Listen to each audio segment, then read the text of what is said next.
one. So Casey Johnson of NBC Sports Chicago cited a source who said the Eastern Conference team would be focused on getting a good young player, multiple first-round picks, and salary filler if they decided to trade Zach Levine, being the Chicago Bulls. Another source suggested one first-round pick and an established high-end player might be sufficiently intriguing. So instead of like a bunch of young assets, first round picks, stuff like that, if you get like a mid-tier guy, like a young prospect, maybe a team like the Knicks, right? We got reports at the trade deadline this past year that Zach Levine, if he became available, that the New York Knicks would offer what I believe the word was Godfather package, was what they used. Would like an RJ Barrett plus a couple first round picks or something like that? Would that be something that would intrigue the Chicago Bulls? Maybe you give up like a Grimes or something, a Grimes, Barrett, and like 3 or 4 first round picks for Zach Levine. That could be something that's very interesting. Several teams may look to trade for Zach Levine. That's something that I definitely think could happen.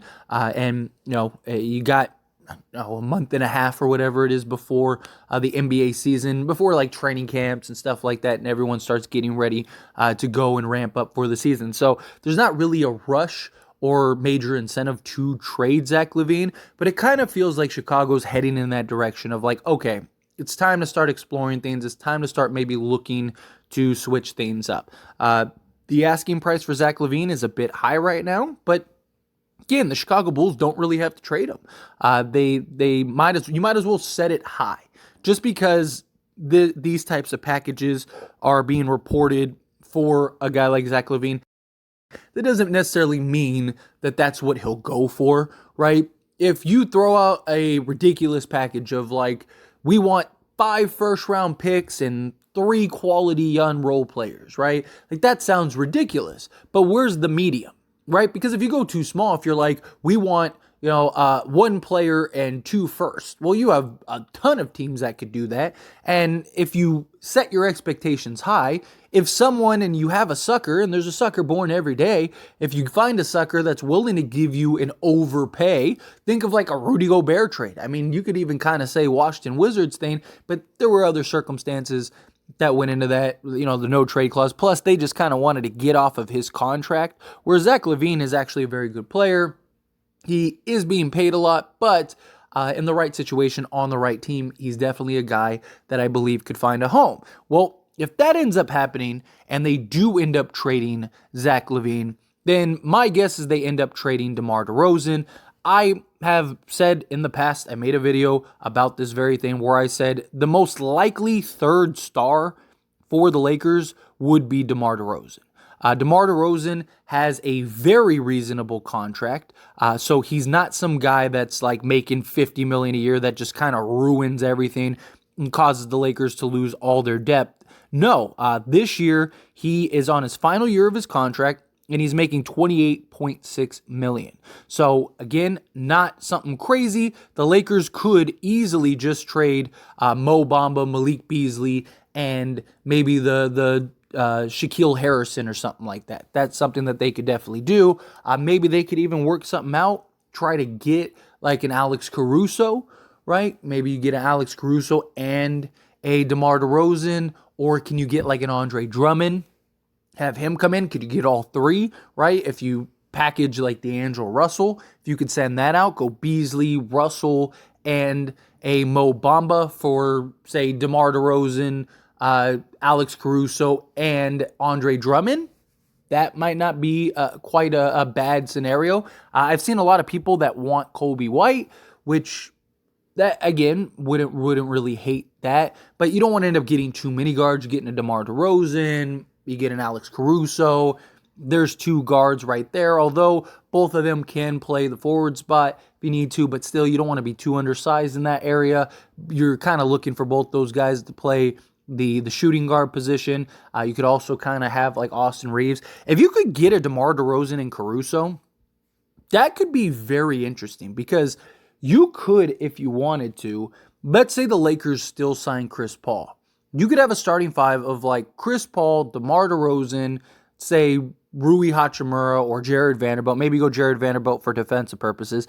Jared Vanderbilt, LeBron James, and Anthony Davis, right? Or if you want to go big, like let's say you do get an Andre Drummond, then you could go CP3, DeMar, LeBron, Anthony Davis, Andre Drummond. There you go. Problem would be kind of floor spacing and shooting would be a little bit of a concern. Like DeMar DeRozan isn't a great elite three-point shooter. Chris Paul did shoot 38% from three last year on like 4.5 attempts. So he can knock down the three ball a little bit. LeBron James is just really kind of all over the place when it comes to the three ball. So you can't really rely on that. Anthony Davis, can he find that stroke that he had at the bubble time? Not really sure. But I really do think DeMar DeRozan is a guy that you should keep an eye on.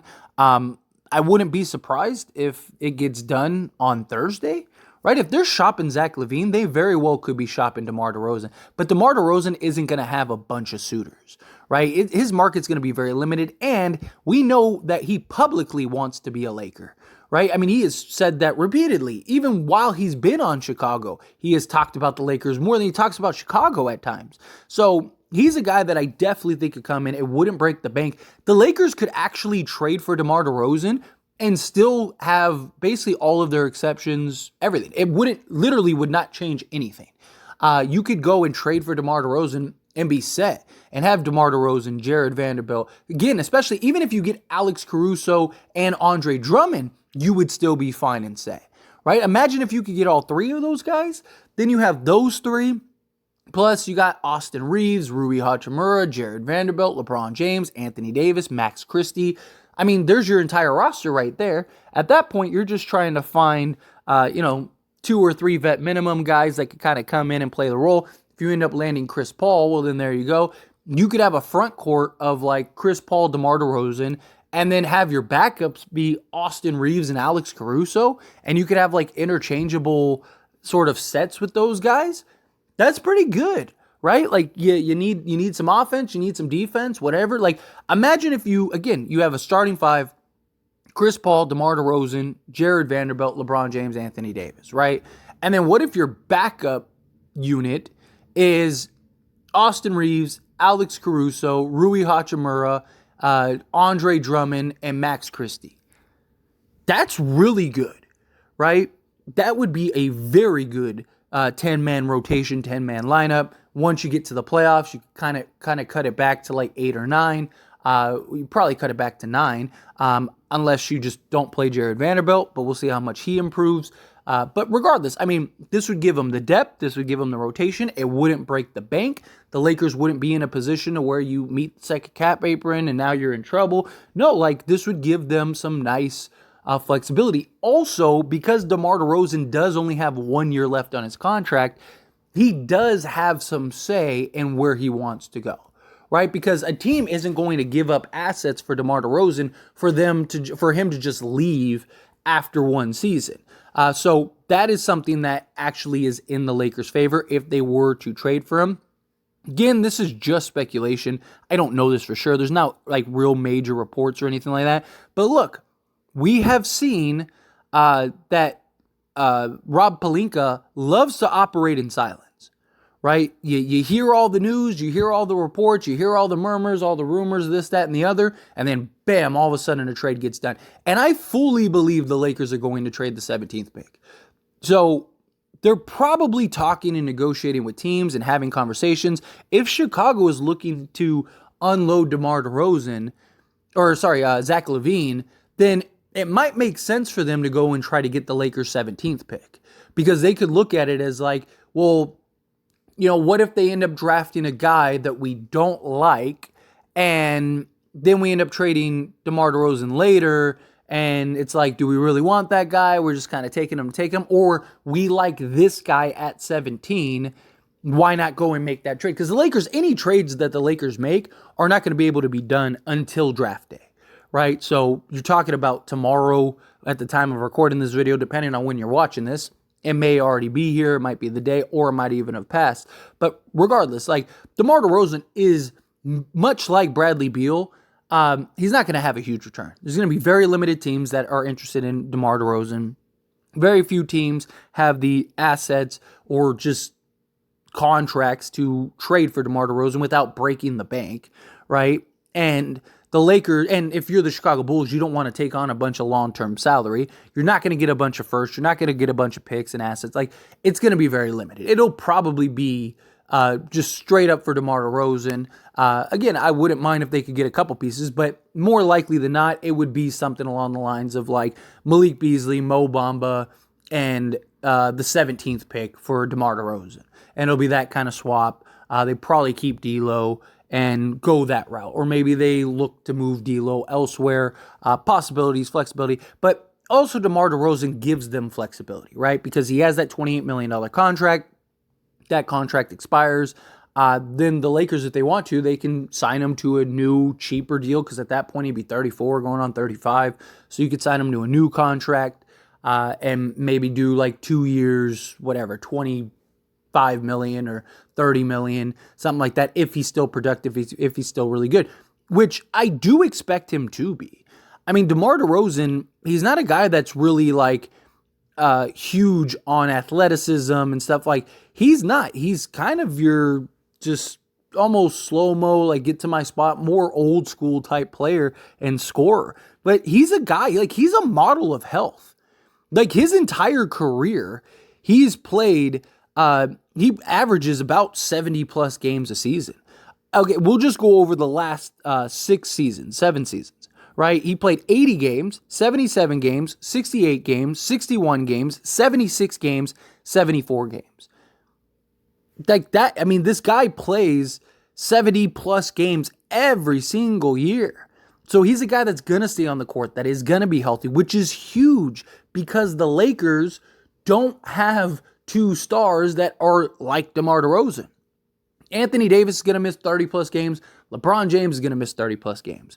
So you know you're going to lose a good chunk of the season with those two. If you could have a Mr. Durable like a DeMar DeRozan that can come in and play with the rest of your core, that would be massive. I do. I really like the idea of DeMar DeRozan coming. He's not a three-point shooter. He's not, there is a little concern about clunkiness and how the fit will work. But, I mean, this dude's a 25-5-5 guy. He's also a guy that 2 seasons ago led the league in crunch time and had the most game winners in the league. So this is a guy that can close down the stretch. And even with all the concerns about DeMar DeRozan, I just, like, it's about what is feasible. Like, what can the Lakers actually get that makes sense, that isn't going to break the bank, that could be an upgrade and improvement to the roster. DeMar DeRozan is better than Malik Beasley and Mo Bamba, right? And then at that point, you got your other guard, you got your guard rotation locked up, especially if you get Chris Paul. And now you're just looking for a quality center. Again, if you could get an Andre Drummond or something like that in that deal, well then good. Now you already got your center. Now you're just looking for, just to round out the roster at that point, because now your roster's basically locked and good to go. So anyway, as always, this is a discussion. Pass the question on to you. Let me know your thoughts and opinions down in the comments below. What do you think? Could you see DeMar DeRozan being a guy that comes to the Lakers? I wouldn't be shocked even if they do keep Zach Levine, if DeMar DeRozan still gets traded. But those are kind of my thoughts. At the same time, I wouldn't be surprised if he stays with the Bulls. But I would imagine at some point the Bulls are going to look to move DeMar, right? Because it just makes sense for them. He's only getting older. They're not really winning with the current roster that they have. He's probably walking anyway. So you might as well get something for him while you can. So keep an eye out for DeMar DeRozan and the Lakers.